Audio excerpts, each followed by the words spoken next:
सभी भाई बहनों को जय मसीह की।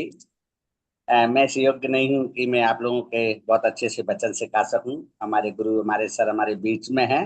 उनकी वजह से मुझे मौका मिलता है कि मैं वचन को सिखा पाता हूँ थोड़ा बहुत। क्योंकि आज का जो वचन था भाई दीपू का था, लेकिन वो व्यस्तता के कारण आज नहीं बोल पाए। तो मैंने भी तैयार नहीं किया था, सर ने जैसे कहा आपको ही लेना है। और सबसे बड़ी खुशी की बात हमारे लिए कि अगले संडे से मैं आप लोगों को बता देता हूँ सभी भाई बहनों से, अगले संडे से हमारे भाई हेवन भाई आएंगे और हम सबको बहुत सुंदर रीति से परमेश्वर के वचन को सिखाएंगे। वो इंग्लिश में भी और हिंदी में भी बहुत सुंदर। मैंने एक बार वचन सुना था, मेरे हृदय गदगद हो गया कि इतने सुंदर। सॉरी, फोन आ गया था भाई दीपू का।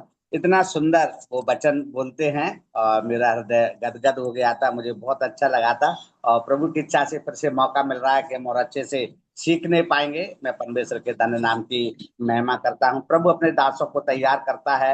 एक दास यदि नहीं आते, दूसरे दास को प्रभु तैयार करता है अपनी सेवा अपने कार्य के लिए।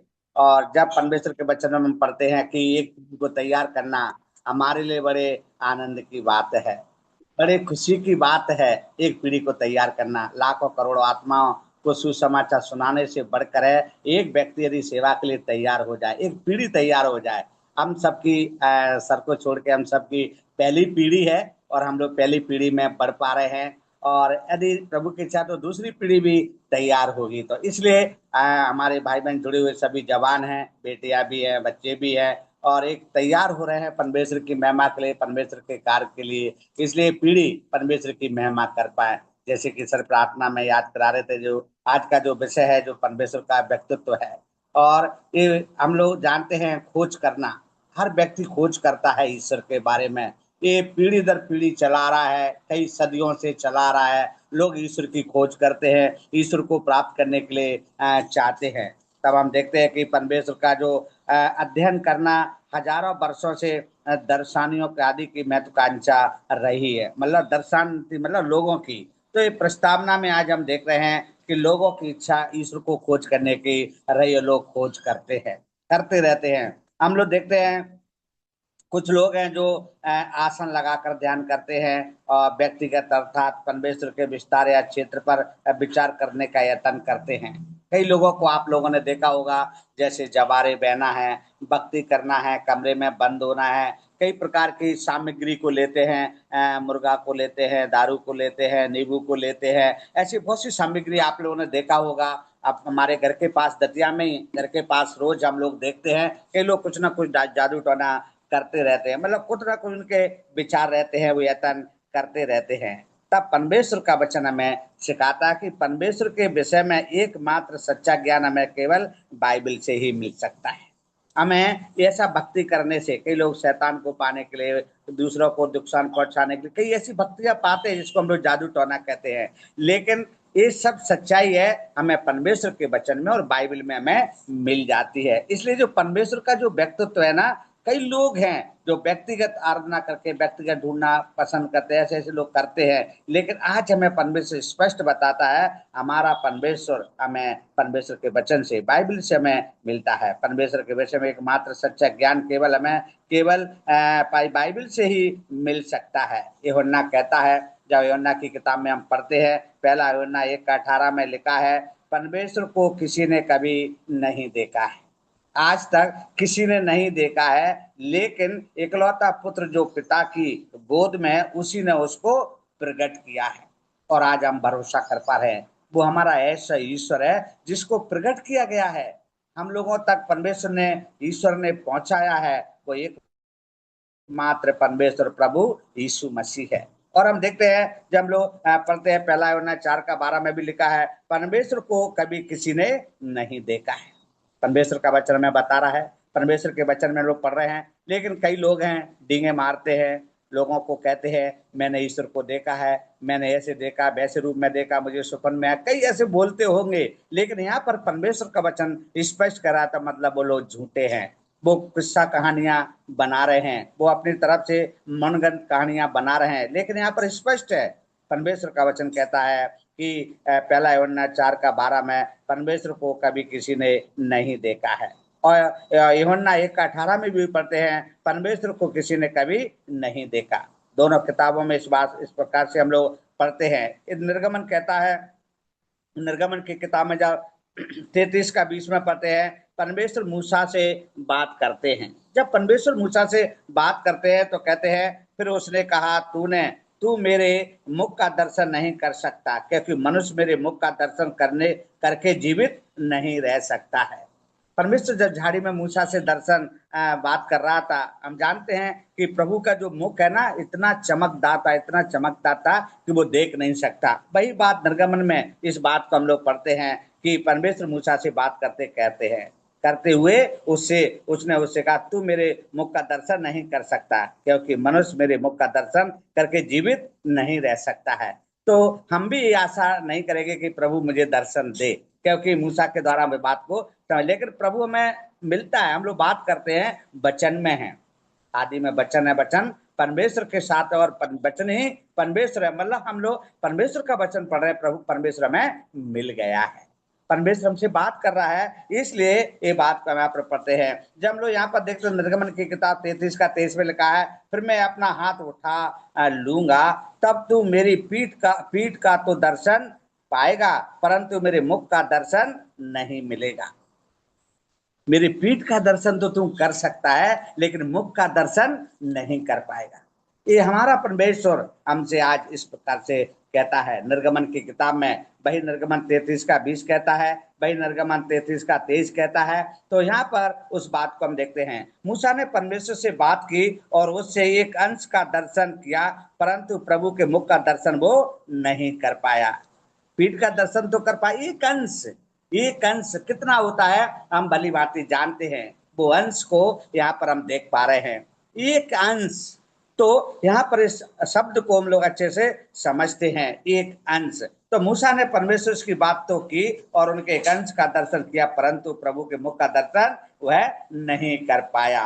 जब देखते हैं यीशु जो कि परमेश्वर का पुत्र है, स्वर्ग से इसलिए आया कि पिता परमेश्वर को हम पर प्रकट कर सके। वो इसलिए आया कि वो प्रकट कर सके, पिता परमेश्वर को हम पर प्रकट कर सके। यीशु फिलिपियों से कहता है, जब यूहन्ना की किताब हम पढ़ते हैं, जब फिलिप्पुस में जब इस बात को यूहन्ना 14 का 7 से 11 पढ़ते हैं, मैं कहता है कि यीशु स्वयं परमेश्वर का प्रकटीकरण है। वो प्रकटीकरण है। जब हम लोग यहाँ पर यूहन्ना की किताब में पढ़ते हैं, वो स्वयं परमेश्वर है, स्वयं वो प्रकटीकरण है। हम इस बात को हम लोग जानते हैं। तो इस प्रकार हम लोग पढ़ते हैं, अन्य जातियों का ज्ञान कहता है मानव स्वयं को जानो, परंतु यीशु कहता है मनुष्य पिता से सीखो। मनुष्य पिता कौन है? प्रभु यीशु मसीह मेरे प्यारो। इसलिए मानव स्वयं को जानो कहता है। कई लोग कहते हैं मैं ईश्वर हूं, कई बाबा हैं वो कहते हैं मैं ही ईश्वर हूं, कई लोग जेल में भी पड़े हैं, वो कहते हैं मैं ही ईश्वर हूं। इस समय रामपाल बाबा और सबसे ज्यादा निकल के आ रहे हैं, कई विचारों को लेकर आ रहे हैं, इसलिए मैं ही ईश्वर हूं। लेकिन हाँ, परमेश्वर का वचन कहता है ये अन्य जातियों का ज्ञान है।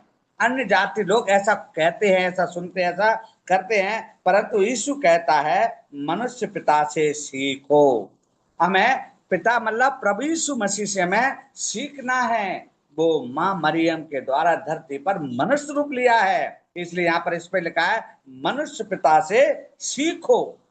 मनुष्य पिता कौन है? प्रभु यीशु मसीह है। यूहन्ना कहता है जो 17 का 3 में पढ़ते हैं, हमें बताता है कि परमेश्वर और उसके पुत्र यीशु क्रिस्ट को जानने का अर्थ है अनंत जीवन पाना।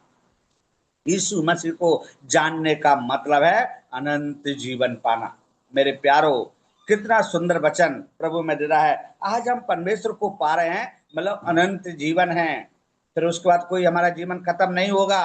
पृथ्वी से तो हम लोग, आत्मिकता से तो हम लोग मरने वाले नहीं हैं, शरीर से हम मर जाएंगे, आत्मिकता में अमर रहेंगे और प्रभु के साथ रहेंगे। अनंत जीवन यही है कि तुम परमेश्वर वचन कहता है, हमें बताता है कि परमेश्वर उसके पुत्र यीशु क्रिस्त को जानते हैं कि जानते का अर्थ है अनंत जीवन पाना है। और अनंत जीवन है कि वे तुझ अद्वितीय सच्चे परमेश्वर की और यीशु मसीह को जिसे तूने भेजा है जानना है। ये है जानना है, ये प्रस्तावना है। परमेश्वर का अध्ययन करना मतलब परमेश्वर को जानना है। आज हम परमेश्वर को जान पा रहे हैं, अध्ययन कर रहे हैं, हम सीख रहे हैं। इस प्रकार से हम लोग देखते हैं परमेश्वर परमेश्वर हमें बताते हैं, जानना है। आज हमने जान लिया, 32वां मीटिंग में भी हम सुन रहे हैं, सर के द्वारा बच्चे सीख रहे हैं, अगली पीढ़ी तैयार हो रही है विश्वास में बपतिस्मा लेकर के, विश्वास में बढ़ने के लिए। और प्रभु की इच्छा उनमें से सेवक भी बनेंगे, सेवक भी बनाएगा परमेश्वर, क्योंकि बुलाहट परमेश्वर की है।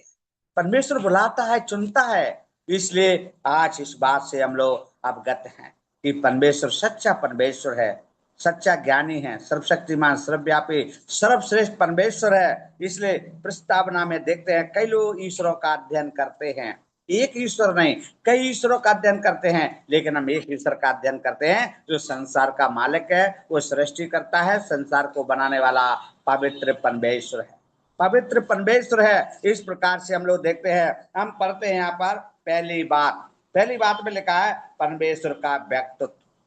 व्यक्तित्व का अर्थ हम जानते हैं, मैं और आप एक व्यक्ति हैं, जीवित हैं, हम बात कर रहे हैं, एक दूसरे से मिल रहे हैं, मतलब हम लोग एक व्यक्ति हैं। ऐसे ही वो हमारा परमेश्वर है जो लिखा है, जो परमेश्वर का व्यक्तित्व। और हम पढ़ते हैं व्यक्तित्व की विशेषता ज्ञान, भावना, इच्छा शक्ति से संपन्न होना है। एक मूर्ति का कोई व्यक्तित्व नहीं होता, क्योंकि ना तो वह कुछ जानती है, ना कुछ अनुभव करती है, ना ही प्रतिक्रिया दिखाती है। हमारा परमेश्वर कैसा व्यक्ति है जो जीवित है और जिसमें विशिष्ट गुण हैं। परमेश्वर एक व्यक्ति है, वह कोई प्रभाव या बिजली के समान शक्ति या अनदेखी शक्ति नहीं। हमारा परमेश्वर ऐसा परमेश्वर है? वो हमारा परमेश्वर जीवित है, जिसमें बहुत से गुण हैं। हमारा परमेश्वर एक व्यक्ति है, वह कोई प्रभाव या बिजली या के समान शक्ति या अनदेखी शक्ति नहीं। हमारा परमेश्वर वो जीवित परमेश्वर है। इसलिए हम यहाँ पर देखते हैं, जब देखते हैं हमारा परमेश्वर बार बार इस बात को देखते हैं, मतलब मेरा परमेश्वर, हमारा परमेश्वर, हमने यीशु को ग्रहण किया है। यिर्मयाह नबी कहता है 10 में हम पढ़ते हैं, परंतु यहोवा वास्तव में परमेश्वर है, वो जीवित परमेश्वर और सदा का राजा वही है।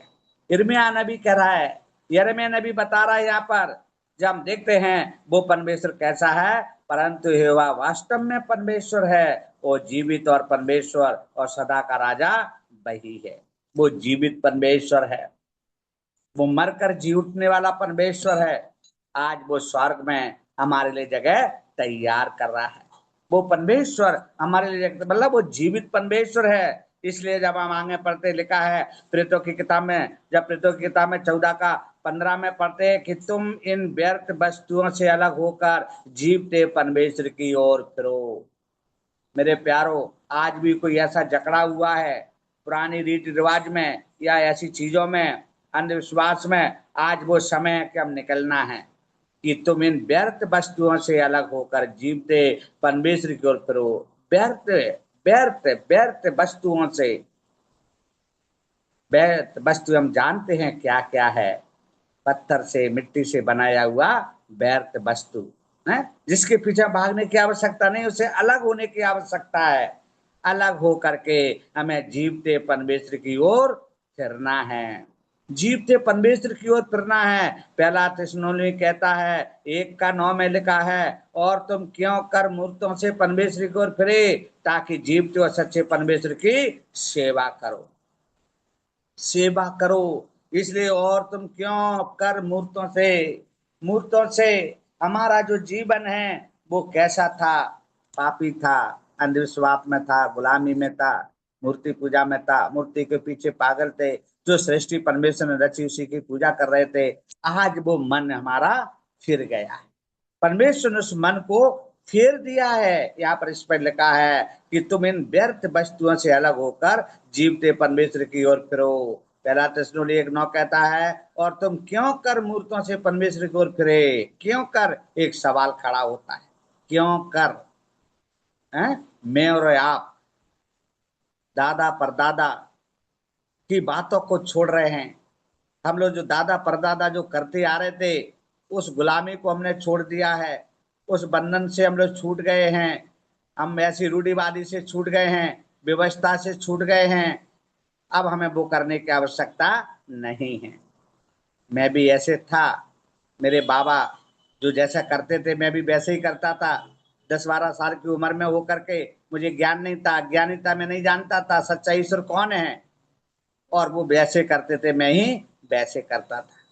साल भर में कई प्रकार के त्योहार होते थे, साल भर में कई प्रकार की पूजाएं होती थी, कई प्रकार की बलि होती थी, कई प्रकार के नियम कानून थे, लेकिन उससे मुझे छुटकारा मिल गया। कुछ किसने दिया? प्रभु यीशु मसीह ने मुझे छुड़ा लिया। ऐसे पाप, ऐसी बंधन, ऐसी व्यवस्था से छुड़ा लिया है कि और तुम क्यों कर मूर्तों से परमेश्वर की ओर फिरे। क्यों फिरे? कि ताकि हम जीवते परमेश्वर की ओर, परमेश्वर की सेवा करें। वो प्रभु ने सौभाग्य दिया, मन फिराने का मन दिया, पुरानी रीति रिवाज को छोड़ने के लिए प्रभु ने हमें मन दिया। आज हम उस सब चीजों को छोड़कर प्रभु के साथ चल रहे हैं, प्रभु के पीछे चल रहे हैं, प्रभु की सेवा कर पा रहे हैं, प्रभु के बारे में लोगों को बता पा रहे हैं। ये हम सौभाग्यशाली है, धन्य लोग हैं जिन्होंने बिना देखे यीशु मसीह पर भरोसा किया है। अभी हम वही प्रस्तावना में वही देख रहे थे, कभी किसी को परमेश्वर ने नहीं देखा, किसी ने परमेश्वर को नहीं देखा। मूसा से प्रभु बात कर रहा है, मूसा से प्रभु कह रहा तू मेरे मुंह को नहीं देख सकता है, देखेगा तो मर जाएगा, तू मेरी पीठ को देख सकता है।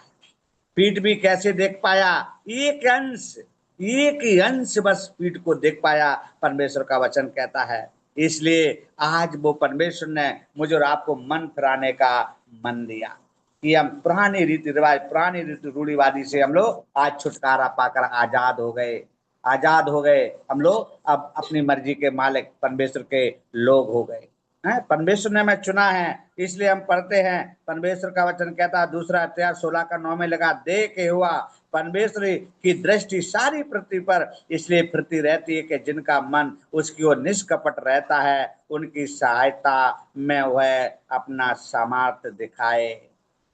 वो सामर्थ्य दिखा रहा है, किसको दिखाएगा?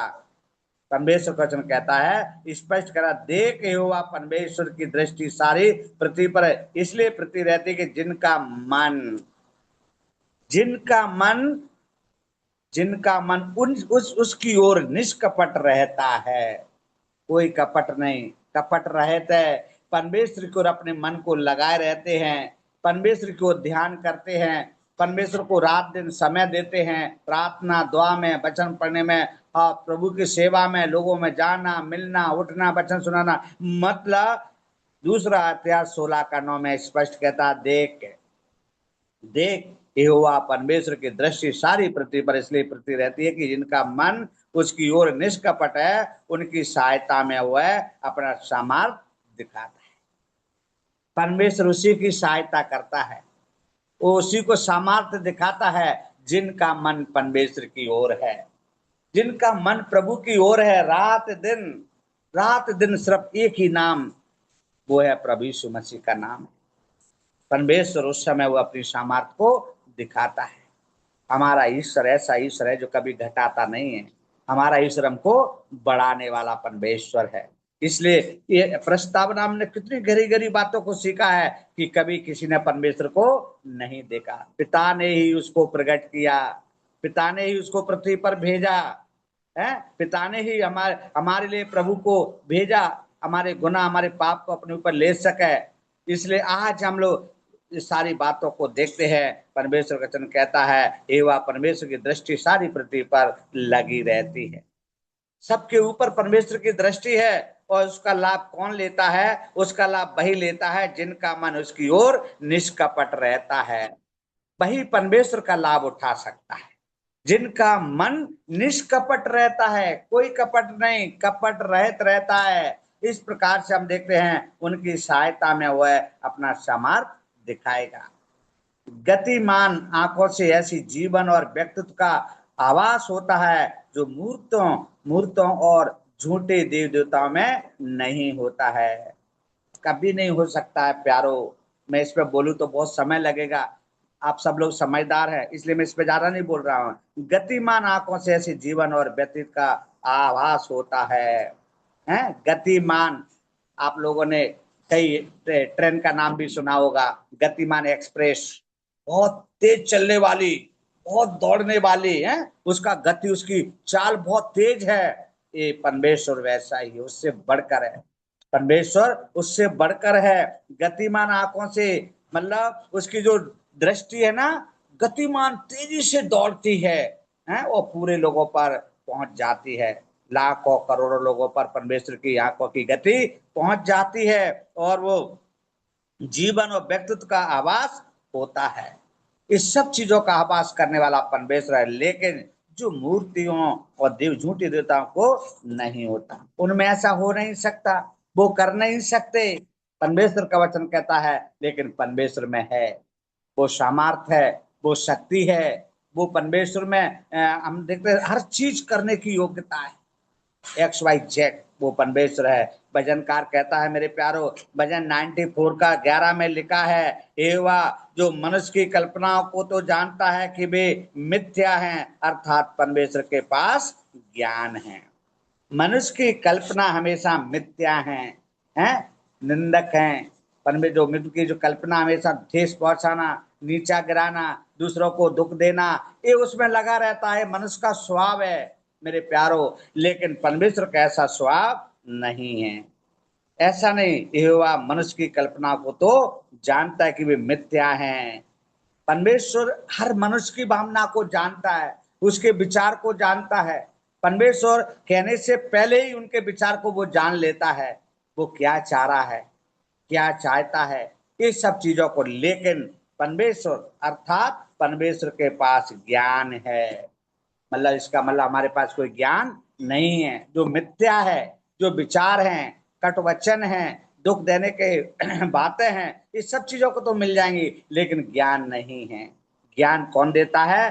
परमेश्वर देता है। परमेश्वर ज्ञानी परमेश्वर है, वो ज्ञान देने वाला परमेश्वर है। इसलिए जो परमेश्वर का जो व्यक्तित्व है ना, वो ईश्वर है, वो ईश्वर है, वो ही त्रिएक परमेश्वर है, पिता पुत्र पवित्र आत्मा है। इसलिए वो व्यक्ति भी है, वो सोता भी है, वो खाता भी है, वो जो मैं और आप जो करते हैं वो हमारा परमेश्वर करता है, वो त्रिएक परमेश्वर है। इसलिए हम सीख रहे थे, परमेश्वर में बताता है, एवं मनुष्य की कल्पना को तो जानता है कि वे मिथ्या, अर्थात परमेश्वर के पास ज्ञान है। परमेश्वर के पास ज्ञान है, तो क्यों ना हम अपने जीवन को प्रभु को समर्पण करें, अपने जीवन को कुर्बान करें, एक मूर्ख बन के, अज्ञानी बन के, ताकि हम लोग ज्ञानवानों को लज्जित कर सकें, समझदार हो सके। ये बात को यहाँ पर हम लोग देखते हैं, कितनी गहराई से वचनों को हम आज मिल रहा है, कितनी गहराई से हमें मिलता है परमेश्वर का वचन, जब हम लोग देखते हैं। दूसरी बात यहाँ पर पढ़ते हैं, जो परमेश्वर का स्वभाव। पहले हमने देखा प्रस्तावना, कई गहरी बातों को हमने देखा गहराई से। पहली बात हम देखते हैं परमेश्वर का व्यक्तित्व, दूसरा देखेंगे परमेश्वर का स्वभाव। स्वभाव में क्या क्या है? परमेश्वर आत्मा है, और उसके पास ना तो मांस होता है और ना हड्डी ना रक्त होता है। सोचो प्यारो, वो परमेश्वर का स्वभाव है, ना तो वो उसके अंदर मांस है, ना उसके अंदर हड्डी है और ना रक्त है, मतलब खून भी नहीं है। कैसे ढांचा है वो हमारा परमेश्वर, कैसा रूप है हमारे परमेश्वर का। प्रभु के चेले कमरे में बंद होकर बातें कर रहे थे, कमरा बिल्कुल पूरी तरह से बंद था, प्रभु उसके अंदर प्रवेश हो गए। जब प्रभु प्रवेश हुए तो चेलों को विश्वास नहीं हुआ, ऐसे कैसे हो सकता है। प्रभु ने उनको प्रत्यक्ष दिखाया, उनको सबूत दिया कि देखो, ना मेरे अंदर हड्डी है ना मांस है। वो परमेश्वर का वचन में सिखाता है। लूका की किताब 24 का 39 में पढ़ते हैं, मेरे हाथ और मेरे पांव को देखो कि मैं वही हूँ, मुझे छू कर देखो, क्योंकि आत्मा के हड्डी मांस नहीं होता, जैसा प्रभु मुझ में देखते हो। आत्मा को कभी कभी भी जो हड्डी मांस और लहू नहीं होता। परमेश्वर आत्मा है, इसलिए वो कहीं भी पहुंच सकता है, हवा की तरह कहीं भी वो पहुंच सकता है, और वो पहुंच जाता है। बंद कमरे में भी प्रभु मेरे और आपके पास आने वाला परमेश्वर है, आ सकता है। जब हम प्रभु से प्रार्थना करेंगे, प्रभु को पुकारेंगे, बुलाएंगे, प्रभु आ सकता है, वो आने वाला परमेश्वर है। इसलिए यहाँ पर लिखा है, मेरे हाथ और मेरे पांव को देखो कि मैं वही हूँ, मुझे छू कर देखो, क्योंकि आत्मा के हड्डी मांस नहीं होता, जैसा मुझ में देखते हो। परमेश्वर बात कर रहा है, हड्डी नहीं है, मांस नहीं है, लघु नहीं है, लेकिन वो बात कर रहा है, क्योंकि वो आत्मा है। आत्मा ही परमात्मा, आत्मा होकर, मैं आत्मा होकर वो बात कर सकता है, वो करता है, मुझसे करता है, आपसे करता है, रोज करता है। जब जब आप परमेश्वर के वचन को पढ़ते, तब तब परमेश्वर मुझसे आपसे बात कर रहा है, क्योंकि वचन ही परमेश्वर है मेरे प्यारो। इसलिए लिखा है परमेश्वर का जो स्वभाव है। हम देखते हैं यूहन्ना कहता है 4:24 में, परमेश्वर आत्मा है। यूहन्ना कहता है परमेश्वर आत्मा है, और अवश्य कि उसके भजन करने वाले आत्मा और सच्चाई से भजन करना है। आज आराधना का दिन था, पवित्र दिन है, सौभाग्यशाली दिन था, हमारे लिए आनंद का दिन था। 6 दिन के बाद हमें मिलता है वो दिन, प्रभु ने मुझे और आपको दिया कि हम आनंद कर पाए, उसकी आराधना कर पाए, उसका भजन गा पाए, हैं, उसकी सच्चाई को सच्चाई से हम लोग करने पाए। इसलिए वरना 4:24 कहता है परमेश्वर आत्मा है, और अवश्य कि उसके भजन करने वाले आत्मा और सच्चाई से भजन करना है। आत्मा और सच्चाई से, ये परमेश्वर का स्वभाव है। और हम देखते हैं पहला थिस्सलुनीसी संत पौलुस कहते हैं 1:17 में लिखा है, अब सनातन अर्थात अविनाशी अंधे के अद्भुत परमेश्वर के गुण। अब सनातन राजा अर्थात अविनाशी अंधे के अद्भुत परमेश्वर, वो परमेश्वर कैसा है? वो सनातन है, अविनाशी है, अनदेखे अद्भुत परमेश्वर है। वो ऐसा परमेश्वर है मेरे प्यारो, है, वो सनातन से है, अविनाशी, अनदेखे, देख नहीं पाते हम लोग, अद्भुत, अद्भुत है वो हमारा परमेश्वर, अद्भुत परमेश्वर है। इस प्रकार से हम लोग देखते हैं, तभी हम जानते हैं, पहला थिस्सलुनीसी कहता है 6:16 में लिखा है परमेश्वर के बारे में, और अमरता केवल उसी की है, और वह अगम्य ज्योति में रहता है, अगम्य ज्योति में, और ना उसे किसी मनुष्य ने देखा और ना कभी देख सकता है। अभंग अमंग, यहाँ पर हम लोग देखते हैं वो अगम्य परमेश्वर है, अगम्य, कोई नहीं देख पाएगा, कोई नहीं देख सकता है, वो ऐसा परमेश्वर है। इसलिए प्यारो, हम यहाँ पर देखते हैं परमेश्वर का जो व्यक्तित्व को हमने देख लिया, हमने परमेश्वर के स्वभाव को हमने देख लिया, वो उसका स्वभाव कैसा है, कितनी गहराई से इस बात को हम लोग देखते हैं, परमेश्वर हमें सिखाते हैं। इस प्रकार से परमेश्वर का वचन हमसे कहता है। उसके बाद हम लोग तीसरी बात देखते हैं, अद्भुत परमेश्वर है, अद्भुत काम करने वाला अद्भुत परमेश्वर है, जो कभी हम लोग सोच नहीं सकते। अन्य जातियों के अनेक देवी देवताओं की तुलना में हमारा प्रभु परमेश्वर एक परमेश्वर है।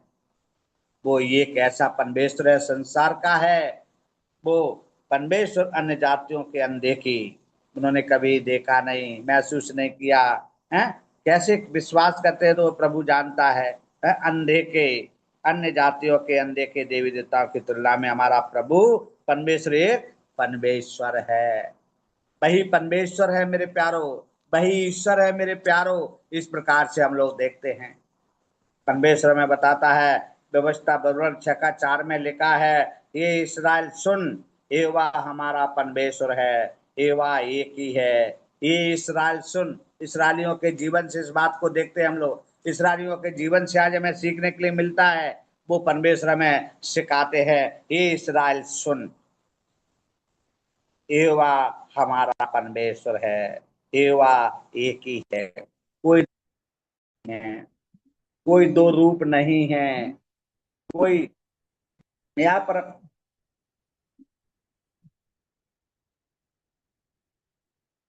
कोई दो रूप नहीं है। इस प्रकार से परमेश्वर का वचन हमें सिखाता है, परमेश्वर का वचन हमें सिखाता है। यह नबी कहता है 44:6 में, यहोवा जो इसराइल का राजा है, अर्थात सेनाओं का परमेश्वर, जो उसका छुड़ाने वाला है, वह यह कहता है, मैं सबसे पहला हूं और मैं ही अंत तक रहूंगा, मुझे छोड़ कोई परमेश्वर है ही नहीं है, कोई ईश्वर नहीं है मेरे प्यारो। यहाँ पर देखते हैं अद्भुत परमेश्वर है, यशायाह नबी कह रहा है, यशायाह नबी की किताब यदि आप लोग पढ़ेंगे 44 का 6 में लिखा है, यहोवा जो इस्राएल का राजा है, अभी हम पहले भी पढ़ रहे थे, वो इस्राएल का राजा है, वो राजा है जो यहाँ पर हम लोग पढ़ते हैं अर्थात सेनाओं का यहोवा है, मतलब जितने भी लोग हैं सबका मालिक वही है, कोई उसकी बराबरी नहीं कर सकता, वो इकलौता ईश्वर है, वो हमेशा बना रहेगा, वही है जो उसका छुड़ाने वाला है। वह यह कहता है मैं सबसे पहला हूँ और मैं ही अंत तक रहूंगा, मुझे छोड़कर कोई ईश्वर नहीं है, वही आदि है वही अंत है, वही शुरुआत है वही खत्म है, मतलब ईश्वर की बराबरी कोई नहीं कर सकता, कोई नहीं टिक सकता है। इस प्रकार से हम लोग देखते हैं कोई नहीं टिक सकता। यशायाह नबी कहता है 45 का 21 में लिखा है, मुझे छोड़ कोई और दूसरा परमेश्वर नहीं है, मुझे छोड़ कोई दूसरा ईश्वर नहीं है, धर्मी और उद्धार करता ईश्वर मुझे छोड़ और कोई नहीं है। मेरे प्यारो, यहाँ पर कहता है धर्मी और उद्धार करता ईश्वर मुझे छोड़ कोई नहीं, ना तो कोई हमारा धर्मी ईश्वर है, ना वो धर्म के काम कर सकता है, ना कोई उद्धार करता है, ना कोई किसी का उद्धार कर सकता है, ना वो उद्धार करा सकता है। मेरे और आपका परमेश्वर उद्धार करता, वो धर्मी है, धर्म के काम करने वाला धर्मी परमेश्वर उद्धार करता है, जिसने मेरे और आपका उद्धार किया है। और ईश्वर उद्धार करता ईश्वर मुझे छोड़ो और कोई नहीं, ये परमेश्वर का वचन स्वयं हमसे कह रहा है, उसकी बराबरी कोई नहीं कर सकता, वही ईश्वर है, वही ईश्वर है। इस प्रकार से यहाँ पर हम लोग देखते हैं परमेश्वर का वचन हमें आज बड़ी गहराई से मिल पा रहा है, बड़ी खुशी और आनंद से मिल पा रहा है। ये वचन कितनी गहरा है, इसलिए हम सीखते हैं परमेश्वर का जो व्यक्तित्व है, जो परमेश्वर का व्यक्तित्व में प्रस्तावना में हमने देखा था, परमेश्वर का अध्ययन करना हजारों वर्षों से दर्शनियों की आदि की महत्वाकांक्षा रही है। कई लोग खोज करते हैं, घूमते रहते हैं, फिरते रहते हैं, उसमें हमने देखा कुछ आसन लगाकर ध्यान करते हैं, अनंत जीवन अर्थात परमेश्वर के विस्तार या क्षेत्र पर विचार करने का यत्न करते हैं। कई लोग कहते हैं हमने पेड़ के नीचे बुद्धि को पाया है, बुद्धि को हम दुनिया में फैला रहे हैं। कई लोग कहते हैं हमने लेट करके बुद्धि को पाया, कई लोग कहते हैं हमने कांटों पर लेट कर बुद्धि को पाया, मतलब कुछ शक्ति को पाया है। कई लोग कई जवारे में कई प्रकार की लोग कल्पनाएं करते हैं, लेकिन हमारा परमेश्वर ऐसा नहीं, हमारा परमेश्वर इकलौता पुत्र है, परमेश्वर को किसी ने कभी नहीं देखा है, इकलौता पुत्र जो पिता की गोद में, उसी ने उसको प्रकट किया है, उसी ने प्रकट किया है प्यारो। इसलिए यहाँ पर हम लोग देखते हैं वो परमेश्वर है। उसके बाद हमने पहली बात देखी परमेश्वर का व्यक्तित्व हमने देखा, हमारा परमेश्वर के अंदर हमने सारी बातों को देखा जो, और उसके बाद हमने देखा अद्भुत परमेश्वर है, उसके बाद देखा परमेश्वर का स्वभाव है, ये परमेश्वर के गुण हमें यहाँ पर मिल जाते हैं। तीन बातों को आज हमने सीखा है, यदि प्रभु की इच्छा है तो आगे भी हम और भी बातों को गहराई से सीखेंगे। मैं क्षमा चाहता हूँ क्योंकि आज एक घर के पास में शादी है, वहां पर जाना है, इस कारण से आज मैं इतना ही बोलना चाहता हूँ। ये वचन के द्वारा प्रभु हम सबको आशीष दे। धन्यवाद। जय मसीह की।